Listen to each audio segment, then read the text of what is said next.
Four games, one story. The story about a little kid who was a victim of a cruel joke of his older brother and his friends.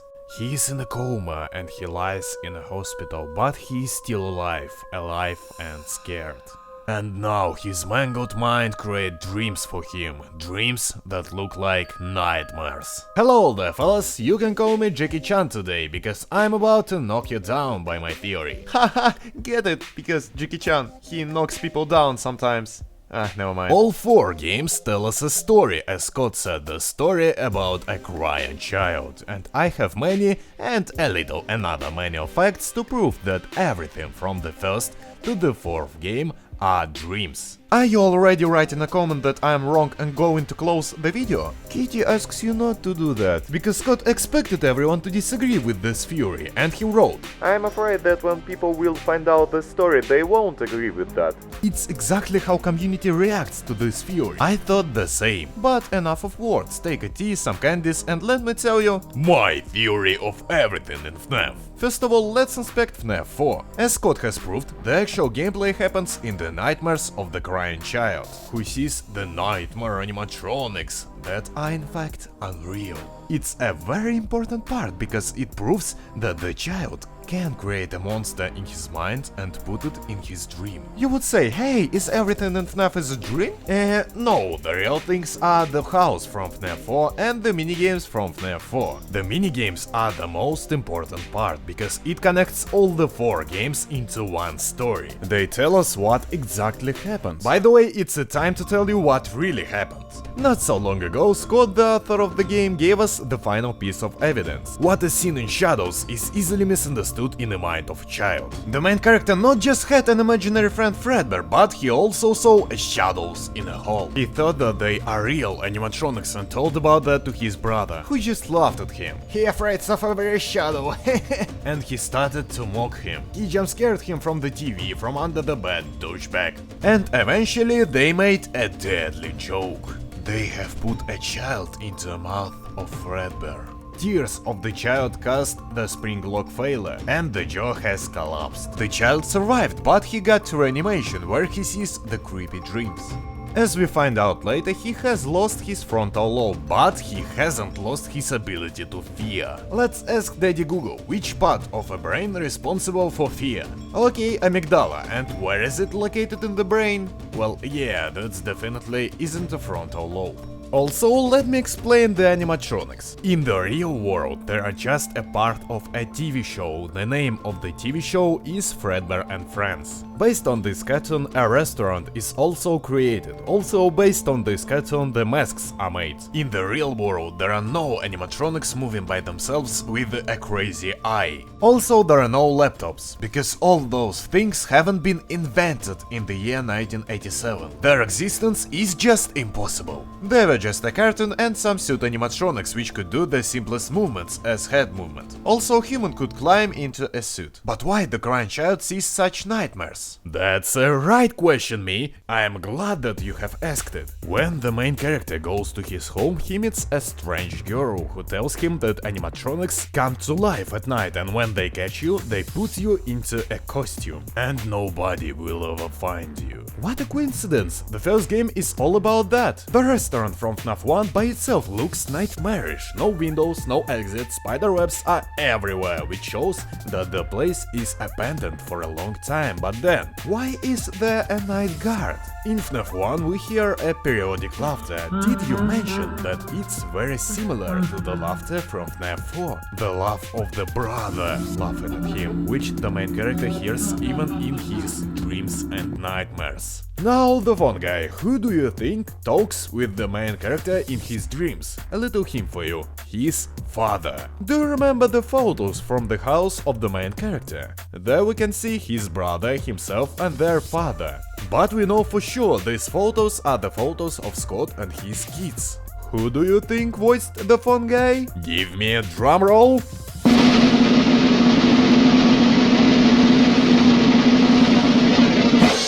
This is also Scott. It's funny, but I don't think that it's just a coincidence Scott has added himself in the game. Also, he said that every Easter egg in the game isn't just random. It turns out that the father talks with the child in his nightmares, helping him to survive his horror. In FNAF 1, the player hears about the bite of 87 at the first time. Am I right? Why would child create this in his nightmare? The answer is he didn't imagine it. The bite of 87 is the event which we see in FNAF 4. I think many of you have noticed that when you sleep and some noise happens in your room, then your mind implements the sound into the dream. Almost the same thing happened with the child. Doctors near of the child were talking about this kid and his damaged frontal lobe. This was implemented into the dream. Now the names of the guards, Mike Schmidt and Fritz Fitzgerald, etc. The child has heard them in the pizzeria or in hospital, so his brain has put these names into the dreams. At FNAF 1 you always have to keep an eye on Foxy, and if you will not, then Foxy just jump scare you from the corner. By the same way, Brother jump scared you from a TV, and he had a Foxy mask on him. Also, Foxy don't kill you, it just jump scares you, just like your brother. Our favorite fan and phone are based on a fan and phone from the main character's room. A story about killed children in the newspaper. Did you notice that in FNAF 2, 2 children promised to come to the party but didn't come? Now, could you please remind me how many children, according to the newspaper, were killed at first? The answer is 2. The main character who was beaten at the birthday imagined that they died. That's why there is an article about their death in the newspaper from FNAF 1. Other victims mentioned in the newspaper are the brother and his friends. Now, let's talk about It's Me. The main character sees it because he is a creator of all of this. It all happens in his mind. He's like, it's me created all of this, it's me an architect of this little matrix. I have machines, but I don't have Mr. Smith and Neo. And here we come to the character who was hiding his true identity like Peter goddammit Parker, Golden Freddy. Who is he? Is he an imaginary friend Fredbear? Is he the crying child? Is he the brother? Is he the pizza guy Josh? What? To find out his true identity, let's inspect the FNAF 3 minigame, the good one.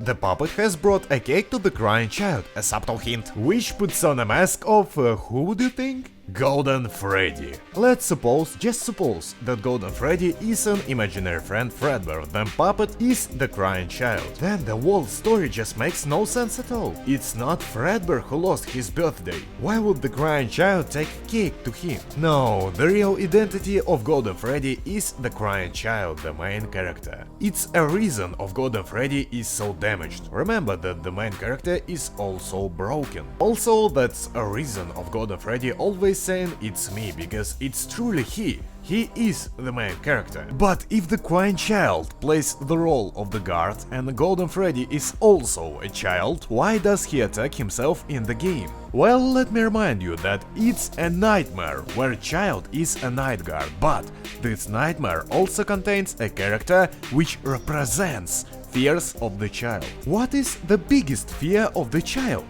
Fredbear. It also explains why Golden Freddy looks so similar to Fredbear. So it's a creepy dream where the crying child is a night guard that is being attacked by creepy robots, but also this dream contains a personification of the soul and fears of the child, Golden Freddy, who also attacks. I hope you understood what I just said. Phew, are you still with me? Gosh, it was only a first part of the game, that's why I love Five Nights at Freddy's. Its story is so complicated but still interesting. Let's dig deeper to FNAF 2. Now pizzeria has no spider webs all over the place, but it's abandoned for a while. Also, there was a birthday party not so long ago. But this place still has no exits or windows, just like the FNAF 1 place. An important clarification, FNAF 1 happens in 1983, FNAF 2 happens in 1987. Is it clear? Well, I hope so. Here, in 1987, the player sees dreams. Yeah, we see a dream in a dream, suck it Inception! In which he meets animatronics which will be created only in 1983. But how is it possible? Also, we're not talking about the Back and Future film where you can go forward in time, see the animatronics and go back after that. Also, these animatronics are not withered animatronics before they were damaged, because they have different sizes and other differences. They just can't can't be the same, at least in real world. Okay, maybe these animatronics aren't the old animatronics, but some other line of animatronics. Also no, because Fungi says that the company is almost a bankrupt. So if these animatronics existed, then the company would use them in the FNAF 2 restaurant. But the company didn't use them, which means that they didn't exist at the moment. But why the player saw them then? In the real world you most likely can't see a future. But if all of this is a dream, then yeah, you can. Did you wonder why the toy animatronics are called toy animatronics?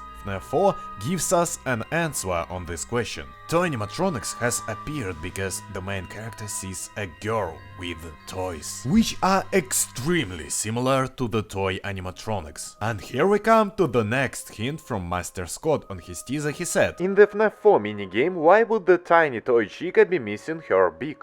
the crying child remembered Toy Chica without a beak, that's why in his nightmares it has no beak most of the time. Take that, he who must be not named. The lack of nose is not only your feature now. That's why toy animatronics are called toy animatronics, and also that's why Toy Chica is thin while other chicas were fat. The next question is, how did children disassemble Mango? It's a still animatronic, it's impossible for the child to disassemble it. Also, based on Fungi's words, it was not planned to make this animatronic take apart and put together attraction. It means that this animatronic wasn't created in a special way for children. But then, how they could disassemble it? It's just physically impossible. Well, it's impossible in the real world, but not in a dream. It is disassembled because the crying child had a toy Foxy in his house. Disassembled toy Foxy. And it has been implemented in his dream. Let me remind you that FNAF 2, just like FNAF 3 and FNAF 1, are dreams. Oh yeah, the guy with balloon is Balloon Boy. Now let me tell you where did Shadow Bonnie and Shadow Freddy come from. What is hidden in the shadows is easily misunderstood in the mind of a child.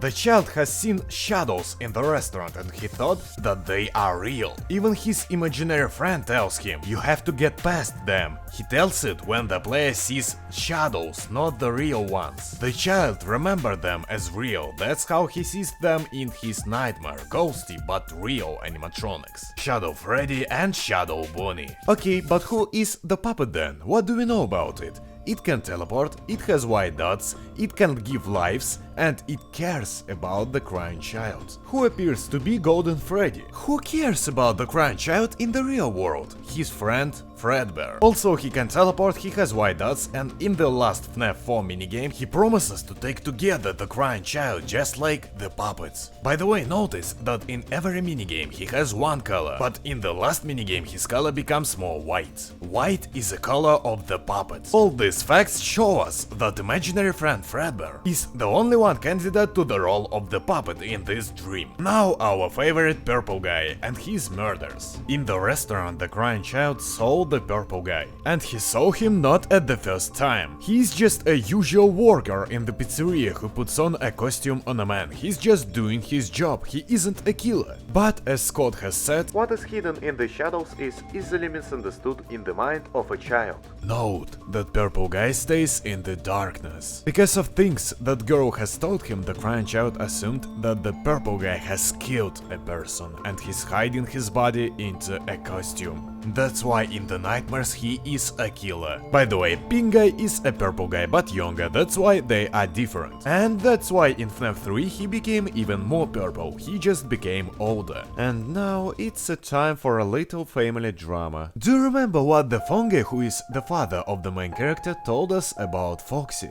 That he always was his favorite. And who usually wears a Foxy mask? The brother. In other words, father has said that the brother, not the main character, always was his favorite child.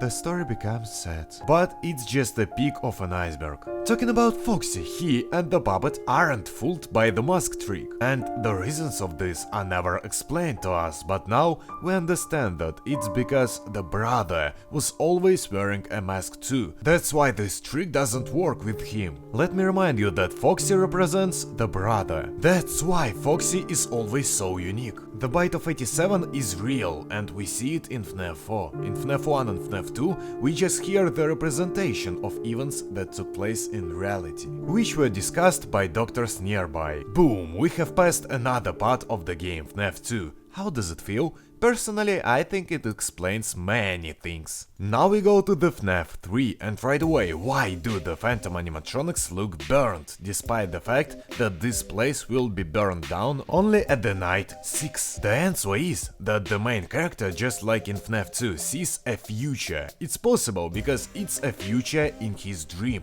Have you noticed that the Phantom Mango breaks the sound system of the player? But how is it possible if phantoms are just hallucinations? Well, do you remember that Mango lies in his house? Because of that, Mango is much more real for him than the other animatronics. According to the story of the dream, the purple guy has already killed the brother and his friends. That's why Phantom Foxy is just a hallucination, unlike Mango. Also, the theory explains why the puppet is real in FNAF 3. It's his best friend, Fredbear. In the FNAF 4 minigame, the main character talks with a girl about her plushie. She calls it Finger Trap. Also, she says that Finger can be trapped in this plushie, just like Purple Guy in Springtrap. Plush Trap looks very similar to Springtrap, and isn't that ironical that the Purple Guy who was hiding as the crying child thought the body into a bodysuit has been trapped in exactly the same suit? It's too ironical to be just a coincidence, especially considering the fact that in the real world the purple guy is taller than this suit and he couldn't get into it, but in the dream in FNAF 3 he did it and died.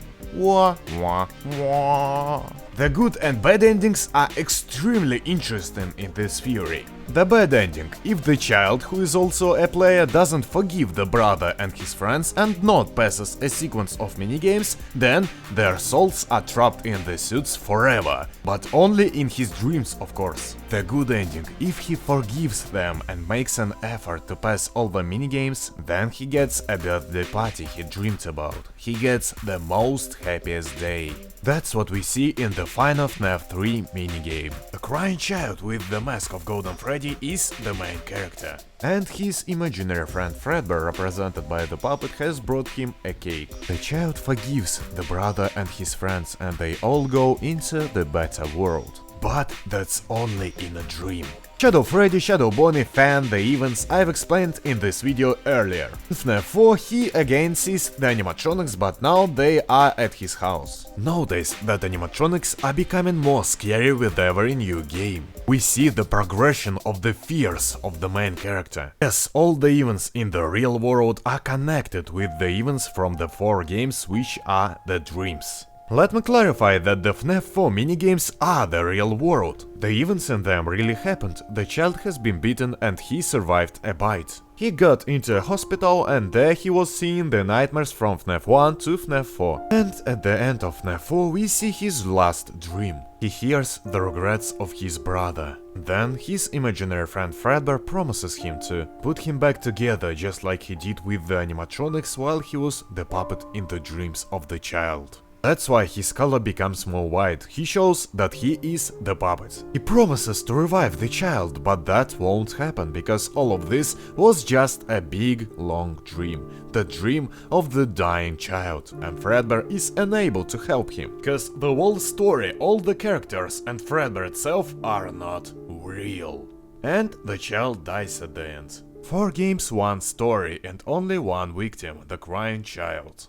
But wait, what is in the box then? As Scott has said, it's all the pieces put together, and I suggest that there is a newspaper or something like this were written. Because of tragic accident, a child was damaged in the jaws of Fredbear, an animatronic from a famous restaurant that built based on the cartoon. His frontal lobe is damaged and he was in a coma for a while, but in the end he died. Doctors are calling this event the Bite of 87. And somewhere at the newspaper there is a date, the year 1987. But hey, that's just a theory. Hey! Hi! Click the button on the bottom, or I will come and bite you. Ah! Scary? Okay, you're safe for today. Bye bye!